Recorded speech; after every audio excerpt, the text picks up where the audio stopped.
Hello, it's me again, back at it with another quality of life video. The last one I made was back in 2023 and now it's 2024, and we have a new expansion launch. So what better time to update that video than now? But with that out of the way, let's just jump into it. We'll begin with movement types, and there's two of them. They can be found in character configuration, control settings, and general. The first and default is standard type. This allows you to turn your character without moving them. The issue? Well, if you want to strafe, you're going to need two dedicated keybinds. On default, this is E and Q, but maybe you don't have an MMO mouse like I do, and you need those extra two keybinds to use actions. This is already a disadvantage to standard. Also, if I wanted to move backwards, say there's an AoE just underneath me, and I choose to dodge backwards, then my character is going to walk out of it, rather than run out of it if I was to go forward. This is where the advantages of Legacy come in. If I was to change to Legacy, firstly, I can strafe with DNS, which frees up Q and E for other keybinds, and if there was an AoE again underneath me, I could either move forward, but I can also just move backwards. My character runs either way, which is just great in my opinion. Now, you could argue that with standard, you could just change the keybinds from D and S to just be strafe, but then you don't have the ability to turn anymore, and isn't that the whole point of standard? Anyway, I personally think Legacy is the superior setting, but if you're one of those people that prefer standard, just tell me in the comments below why I'm a bad player. Anyway, moving on, we also have the skip playback of previously viewed cutscenes, and this is for scenario, transportation, and housing cutscenes. I personally would have all of these ticked, because if you've already watched the cutscene, it will just automatically skip it. And if there's a cutscene you desperately want to rewatch, then you can just go to the in-room and go to the unending journal. Next, I want to go over targeting types, so this can be found again in character configuration, control settings, and to target. Now, the first one I want to go over is when you just press a GCD, normally this wouldn't do anything. Invalid target, because I don't have a target selected. But if I was to tick this setting, then even without a target selected, it would just hit the closest target to me. I could also change this to in my line of sight, but personally I like closest target. Then we have our tab targeting settings, ignore depth, and cone. So ignore depth will just target anything really. It'll target the closest thing to me. So for example, if I was to tab now, it's going to target this one, as you can see. If I was to use cone, however, it will target the things in the middle of my cone first, and then everything else afterwards. So in theory, it should target this striking dummy and this striking dummy before it targets this one and this one.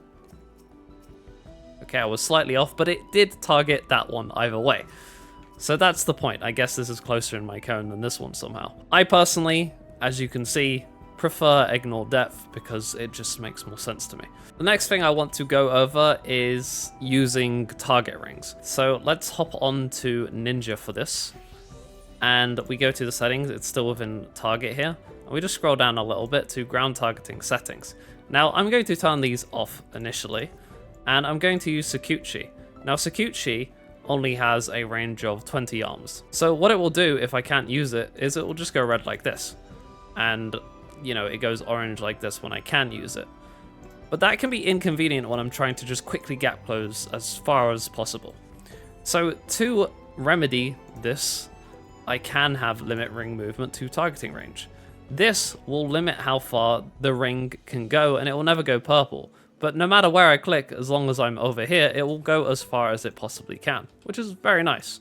Another setting that helps a lot, in my opinion, is if you don't like to click, then you can make it so when you just press the action again, it'll do it straight away. So if I just put my mouse over here and just press my keybind for Sakuchi twice, it'll just instantly do it like that, and I didn't even need to click. Pretty convenient, and I would definitely recommend putting both of these on. Especially if you play jobs with ground-placed AoEs like Ninja, Scholar, White Mage, Astrologian. You know, it's pretty nice for a lot of those jobs. Next thing I want to go over is highlighting. This is more of an accessibility thing. It's not something that's necessary, but maybe you have some issue with seeing the enemy that you've targeted, then highlighting can come in handy here as it just highlights everything that you target. And it definitely helps to tell if you can target something or not. So if I was clicking here, obviously it's not going to target it, but as soon as it's highlighted, I can then target it. The next thing I want to go over is within, again, character configuration, but this time in character, and it is limiting battle effect settings. Personally, I think for everything, you should have show limited, except your own, because this is Final Fantasy, and I do like to have some flashy effects being displayed. But the problem with having show all is if you go into an alliance raid or something, you can barely see what the boss is doing because there'll be everyone using all of their special effects on the boss, and you just won't be able to tell what the heck is happening.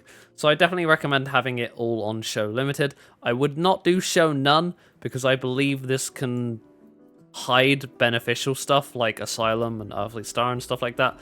So I would definitely go with show limited here. It'll help you a lot.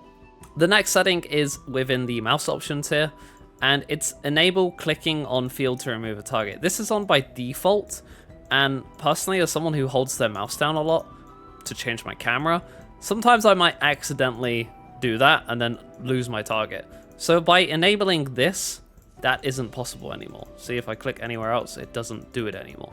I would have to click escape to unselect the target, which in my opinion is just better. So that's what I do personally, and it helps me a lot to not suddenly lose my target.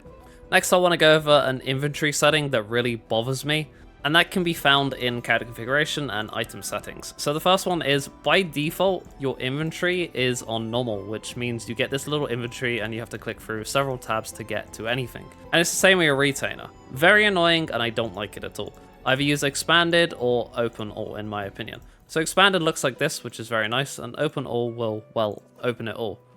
I don't really like this, as I think it's way too big. So I just use expanded, which gives me 2 tabs still to work with, and I like that. Another option that is on by default is store all newly obtained items in the armory chest.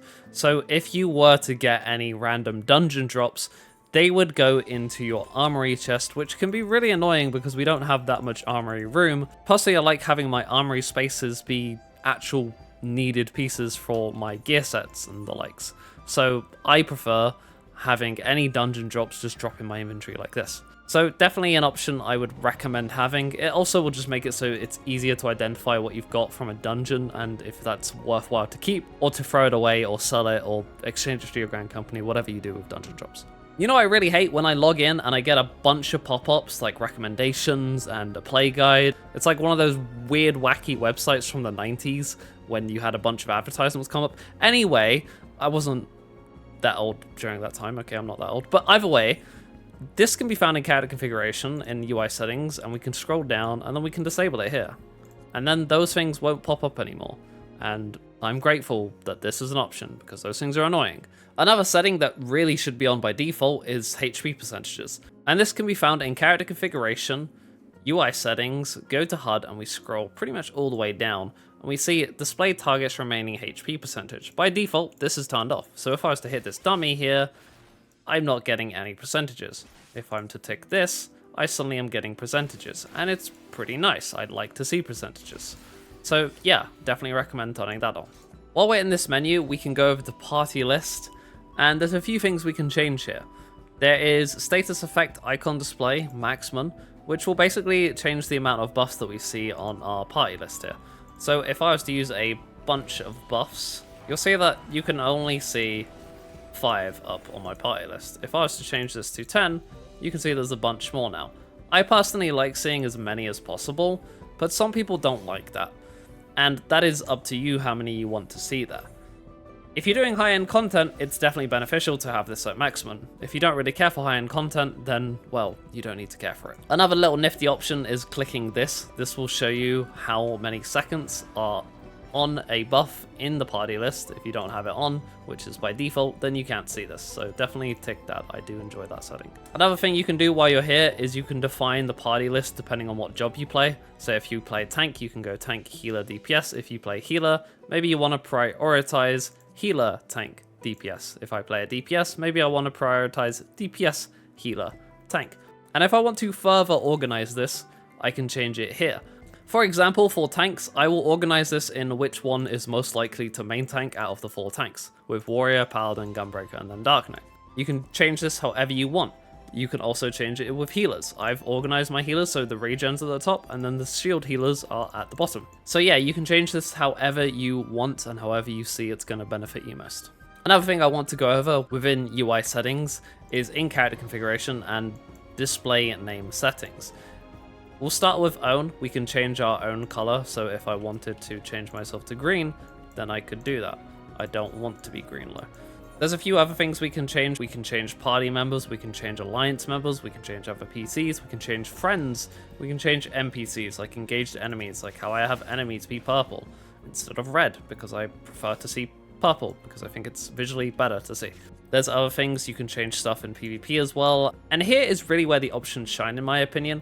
You can make it so you can see class icons above people's names. So for example, if I have this enabled, then you can see that I have the Dark Knight symbol, and there's 2 styles you can have, so whatever style you see fit. And then there's another nifty option here, which allows you to change colors depending on roles of party members. So for example, tanks are always blue, healers are always green, and DPS are always red for me. I could change it so DPS are pink, but personally, I like them to be red. To me, this really helps see who is who in the heat of battle, and maybe it will help you too. When I'm running content like ultimates and I have a healer who is within my group, it really helps me easily find the healer within my group a lot more quicker than having to look through 7 people who are all the same color. Next, I want to go over some hotbar settings. Again, this is in character configuration and hotbar settings. First things first is display recast timer. By default, this is off. So if I was to use Delirium, there's no recast timer there. If I was to enable this, by default, the timer is now down there, 53 seconds, as you can see.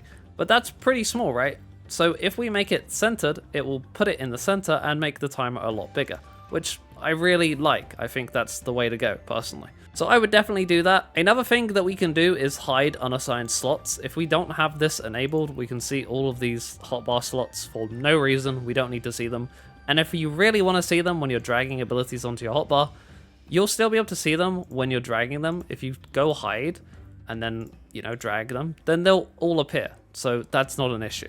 Also, if you're like me and you like fashion accessories and mount stuff, but it gets annoying when you're out in the open world and suddenly it starts raining and you have the option on your fashion accessories to, auto enable when it's raining, then you'll be running around in the open world and suddenly your hotbar gets taken over by emotes and stuff. You can actually disable this but keep it on your pet hotbar by just removing these 2 settings here, and suddenly my hotbar is still here and I can just go back to attacking. Very cool. If I want to use emotes on my umbrella, I can still do that just through the pet hotbar instead. And for the last settings in character configuration, we go down to log window settings, and in general, we have display error message when actions fail and display recast time when error message.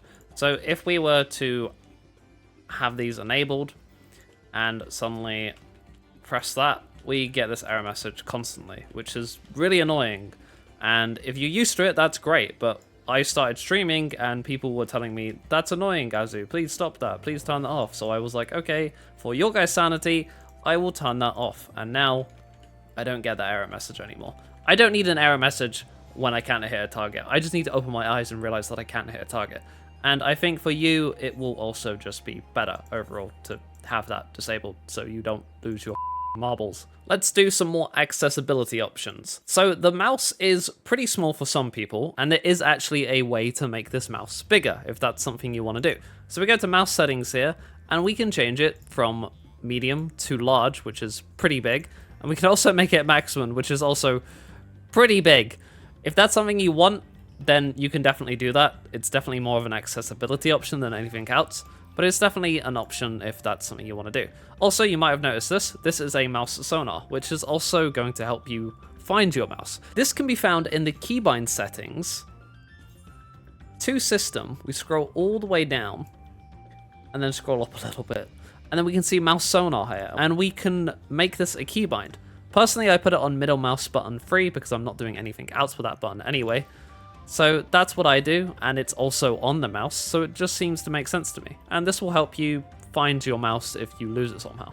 Now let's go over some more UI settings. We're going to go into HUD layout here, and we're going to go on the target bar, and we're going to click UI element settings. From here, we can display target info independently. This will make the health bar, cast bar, and all their buffs and debuffs a separate bar. So here is their buffs and debuffs, here is their HP, and here is their progress bar, so cast bar. And something that we can do to increase the size of these is we can hold Control, Home, and then press it, and then we can increase the size of that to 200, which is the maximum size. I don't know how to do this on controller, so I do apologize. Either way, that is going to be something that is going to make an enemy's cast bar even larger. It's not something I personally do, but I'm going to show it off anyway. If I was to switch to White Mage, I can show it off a little bit better here. The cast bar will show up here. As you can see, Cure 2. Imagine that's like a raid wide or something, okay? You're going to be able to see that cast. It's pretty hard to miss. It's pretty big. So that's definitely something you can do. You can also see all the buffs and stuff, pretty big. That would be where the boss's buffs are. So yeah, I'd say that's a pretty good option. Definitely going to help you if you struggle to see boss cast bars. I personally don't have the option on, but I would if I could get used to it. But I'm such a boomer that I'm just used to the old one. Another thing I want to mention is changing job gauges to simple. I really don't think there's a need to have whatever the this is, to be honest. I don't like it. So I just have my job gauges be simple, and it helps my brain, because my brain isn't very big, and just having a nice gauge like that makes it easier on my small brain. Something pretty new they added in Dawntrail, but not a change I actually like, is a change of automatically giving some of your OGCDs, which make another OGCD have a recast time. So for example, Salted Earth has this enabled by default, and what it will do is when I use Salted Earth, I'll have a recast for it, and I don't really want that because it's going to make double weaving that OGCD a little bit more difficult if I was to maybe use Salted Earth and then use it again. I might clip into my GCD. I don't really want to do that, so that's why I enable this setting. And now if I was to use a GCD and then use Solid Earth, I can do it just before it clips into my GCD. Should you do that? Maybe not, but maybe I want to do it, okay? You don't pay my sub, and I think that's just a weird option in my opinion. It's up to you if you want that on or off. It's just something I thought would be worth mentioning. Another thing they changed with the actions is some actions lead to another action, and what I mean by that is Living Shadow, for example, will basically automatically become Disesteem when I use it. And personally, I like the illusion that I have more buttons than I actually do, so I don't like this option, and if I was not to have this, I would have a gap in my hotbar. I don't want a gap in my hotbar, so personally I have Disesteem be on a separate button. That way I feel like I have more depth to my job when I actually don't. Do note that this isn't on every single ability, and there are some abilities that it should really be on and just isn't. And it's unfortunate, but it is what it is, and if this is something that bothers you, then you can enable it or disable it if you can see this option here to enable action change. Something else that is worth noting is if you're a healer and maybe you need to target a tank or something and throw them a heal, but then you don't have the boss cast bar anymore because you've targeted another player, you can use Shift F and this will make a focus target here. Then if you were to say I'm the boss and the boss is casting an ability, I can still see it over here that it's casting. And that's very nice because I might lose track of that when I throw someone out to heal. And then there's one last thing that I want to mention, because it's not a quality of life video if I don't mention this, is changing the pet sizes. Now with Dawntrail we have an additional pet, which means there's going to be even more busyness from summoners. So the great thing to do to avoid having your screen be absolutely cluttered by pets is go /Petsize all, and then you can change it from small, or you can change it to medium, or you can change it to large. And I'm going to show you what that looks like. This is a large Bahamut. As you can see, he is pretty big. But do you know what's even bigger? My Titan. Yeah, Titan. See? Holy, he is huge. So yeah, I don't want them that big. I want them small. So I'm going to make them small. And now, if I summon the Garuda, she's going to be tiny. She is miniature. She is like the wind-up Garuda or something. I don't know, man.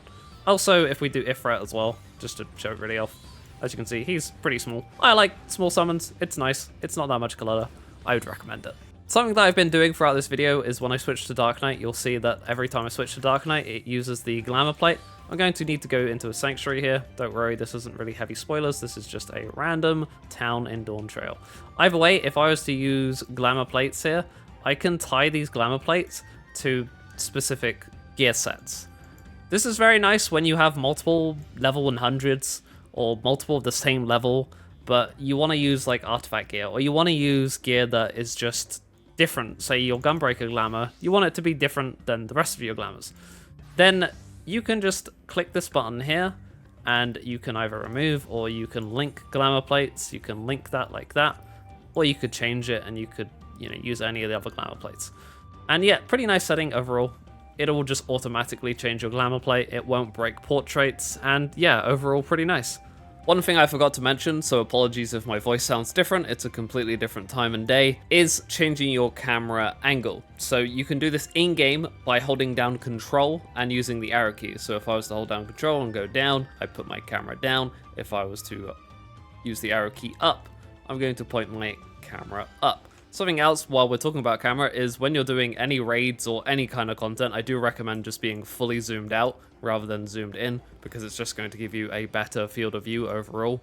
And yeah, this option allows you to see even more, but it does obscure your view of your own character. So I personally like to have it a little bit down at least, so I can at least see my own character and also have as much of a field of view as possible. You can find the setting in character configuration in control settings, general, and scrolling all the way down here, and it will be down here. Usually I have mine around 30 to 20, and that's kind of just comfortable for me. Another thing I want to go over is themes. A lot of people ask me how is my UI blue like this. When I go over tooltips, it all shows blue like this. And it's really easy. All you have to do is go to System Configuration, down here into Theme Settings, and you can change it to 4 options here. You have Dark, Light, Classic FF, or Clear Blue. To change this, you do need to log out. And once you log back in, you'll notice that your UI is now completely different. For me, this is now bright. I'm not going to keep it bright, but it's cool that you can do that. And one last thing I want to talk about is spirit bonding, because everyone always complains that I don't spirit bond my gear, so I'm going to show you that I do. So when you spirit bond your gear, you can get free high-level materia by extracting materia by doing this, okay? Very nice. I would definitely recommend doing it. But you don't have to do this manually like this. You can actually go into General here, Materia Extraction, and then you can just do it from here, and it'll just check off anything that you have currently spirit bound, and you could just check off the list like this. Pretty nice overall. Spirit bonding is very nice because it will give you high level materia that is very good for endgame. I definitely recommend doing it whenever your gear is fully spirit bond. Also, did you know that you can repair your gear? Duh. But if you have crafters leveled up, you can actually repair your gear yourself with grade 8 dark matter, which you can buy at junk mongers in any major city, and this will repair your gear by a further 99%. So if your gear is like 99% broken and you repair your gear, now my gear is 197% repaired, so that's not going to break anytime soon. Pretty nice. The only requirement though is you are going to need the equivalent crafter leveled to the gear that you are repairing.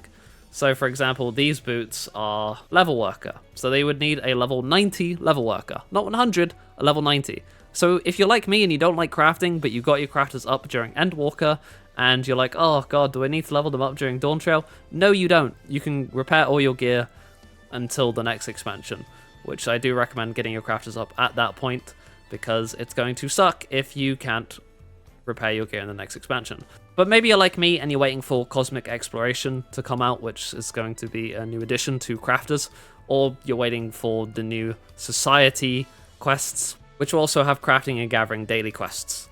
Anyway, that is this video. Hopefully I've covered a lot of things that is overall going to improve how you find FF14. Anyway, thank you a lot for watching, and I will see you in the next one. So take it easy for now, and goodbye. Oh, and subscribe. See ya!